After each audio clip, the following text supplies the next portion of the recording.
Kepala Dinas Potensi Maritim Angkatan Laut Laksamana Pertama TNI Suradi Agung Slamet melakukan panen sayur di Kampung Sayur Cempako yang merupakan lahan percontohan ketahanan pangan bagi TNI. Selain sayuran hidroponik, Kampung Sayur juga sudah punya jamur tiram yang bisa dipanen setiap hari.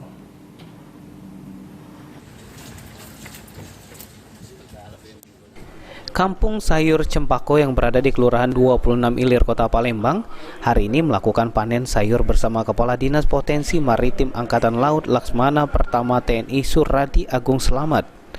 Kampung sayur yang digagasi langsung oleh pensiunan TNI Rudi Hassam ini sukses dan sudah menjadi kampung percontohan. Tanaman sayur dari media hidroponik ini di sini merupakan hasil kekompakan warga sekitar untuk membantu pemerintah mempertahankan ketahanan pangan.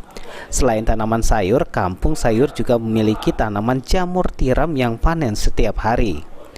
Kepala Dinas Potensi Maritim Angkatan Laut Laksamana Pertama TNI Suradi Agung Slamet mengatakan, kampung ini akan dijadikan pilot project sebagai kampung percontohan untuk membantu pemerintah dalam ketahanan pangan. Di Kampung Sayur ini suatu semacam pilot project yang bisa dijadikan teladan contoh di daerah lain, karena ini memanfaatkan ruang di sekitar rumah kita yang ada ruangan-ruangan yang masih bisa dimanfaatkan untuk budidaya sayur. Ini bisa dicontoh dari ini, tidak perlu lahan atau kebun yang luas. Kita dengan teknologi, dengan teknis, dengan ilmu pengetahuan kita aplikasikan, kita bisa nanam melalui dengan hidroponik ini. Oke, baik. Terakhir Pak, sinergi yang kita bangun dengan Kampung Sayur nanti gimana Pak? Harapannya Kampung Sayur kita bina ini menjadi teladan atau contoh di masyarakat lain, harapan kita ke depan, sehingga kalau diawali dari Kampung Sayur ini, mudah-mudahan ini adalah embrionya bisa menularkan. Selain itu, Rudi Hassam juga mengatakan jika panen sayur di Kampung Cempako ini dilakukan sebulan sekali dan panen jamur tiram setiap hari. Kemudian hasil panen dibagi untuk warga dan bisa menambah ekonomi bagi warga sekitar. Sama sayur-sayur ini dijual atau dibagikan ke warga, Pak?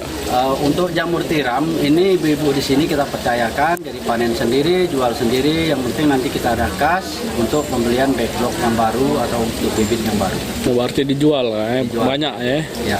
Oke, panen ini berapa minggu sekali, Kak? Kalau untuk jamur tiram itu hampir setiap hari. Kalau untuk sayuran itu membutuhkan waktu 25 sampai 35 hari. Irawan, PAL TV.